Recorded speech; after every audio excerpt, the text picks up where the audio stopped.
What's up, guys? It's Adam, and today I'm going to be going over the Kekai blog, which is obviously an art blog. So first, we're going to start off with the homepage, and as soon as it loads, I'll talk about what's there. So yeah, first you have the homepage, and it's a lot of Keikai's artwork, and as you can see, it's all of this a similar artwork, and it's very graphic novel-y, anime-ish style.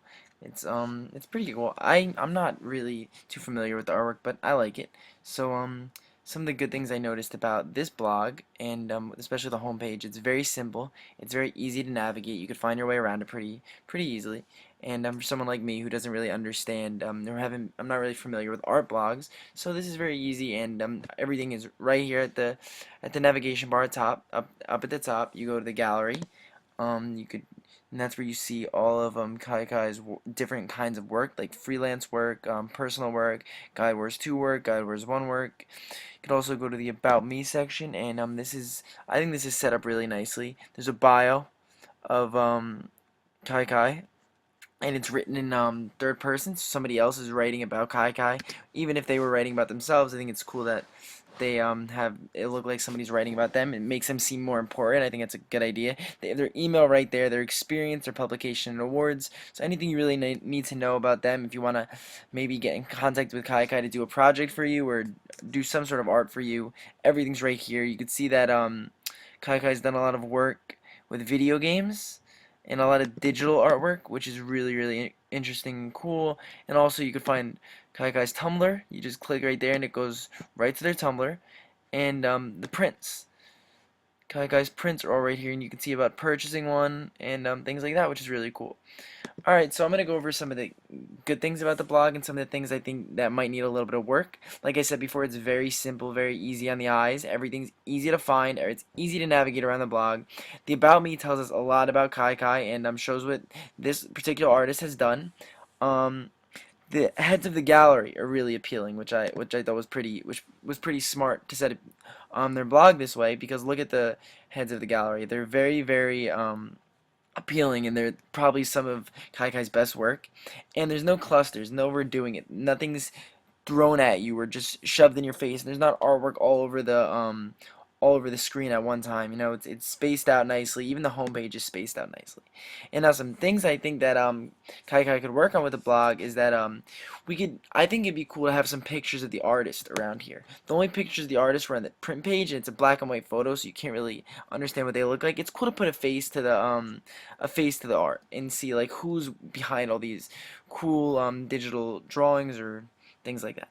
So also there's only one style of artwork on the homepage. It's the digital esque style.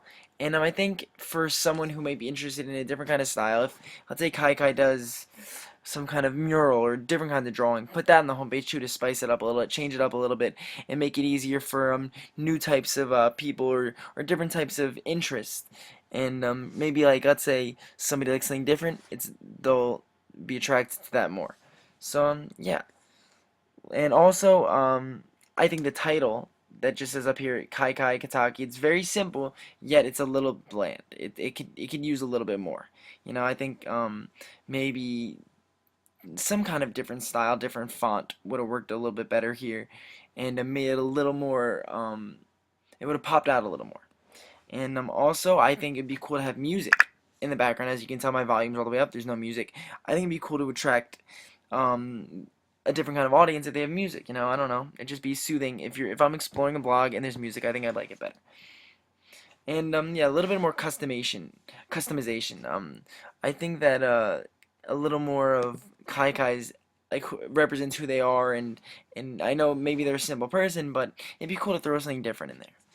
I don't know, just a thought. And like I said, I'm no expert at this, but it's just my opinion. And yeah, I'm just exploring the homepage a little bit and seeing that like a lot of this is very similar artwork. So I think it'd be really cool if they showed some of their different kinds of artwork just to bring in a new audience, like I said before. And that's just kind of my biggest gripe with this, that it's all very similar artwork, and they maybe could have changed it up a little bit for the homepage. Because yeah, they're attracting the digital art fan of very fantasy worlds or things like that. But if somebody's interested in something different, maybe it'd be cool to showcase that too. Okay, now I'm going to compare it to a few different blogs. This is Mike Atari's WordPress and web development blog, and it's very, very different. As you can see, it's more word orientated. There's actual entries, and it's more about Mike's life, as you can see right here. Emily Lorraine Autry is here, and that's a blog about, I'm assuming, his daughter. So it's very different than the art blog. A regular blog is obviously going to be very different than an art blog. I think this is set up a little more personable. I like the picture of Mike at the top. I think that's cool how they included that because it shows you who we're talking to, you know. And there's pictures titled on the top of every blog, and it just shows a little more into the author's life, which I think is really cool. They have a contact section about them, portfolio, very simple, but also it's a little more intricate than the Keikai's blog. And now we're gonna move on to the last one, which is an actress blog. I think it's Andy Banks. Yes, Andy Banks. And I'm sorry if my computer's moving really slow. It does that sometimes. Good old Max. So I like this blog. Wix is a very good website to use. I've used it before to create different websites. It's free, but it gives off the vibe that it's not free, and it's in a very elegant and nicely done website. So yeah, okay. So let's go to the resume. I think Andy set this website up well, or soon to be website up very very nicely. Obviously, there's no real productions in here yet. But I think it's set up nicely for anyone looking to hire an actress, or maybe a redhead actress at that, to play maybe a Reba McEntire-esque role. Um, there's two videos here which showcase Andy's work, or it looks as if it might showcase Andy's work. I don't know. Maybe they're random videos just to set up the blog. Who knows? But when Andy puts videos in there, I think it'll be pretty cool. Gallery of Andy, a lot of different pictures. I think they could have put a few more pictures that showcase her in different settings. But you know what? It seems as if she's just getting started, and then there's a contact section, which I think is great. As you can tell, they're very different blogs, all three of them, all for different purposes, but they're similar in different in some parts. I think they're all very simple blogs, and they're also different. As like Mike and Andy have more of a personal atmosphere with their blog, and Kaikai still needs to work on that. So yeah, that's my intake on these blogs. I hope I gave you a decent tour.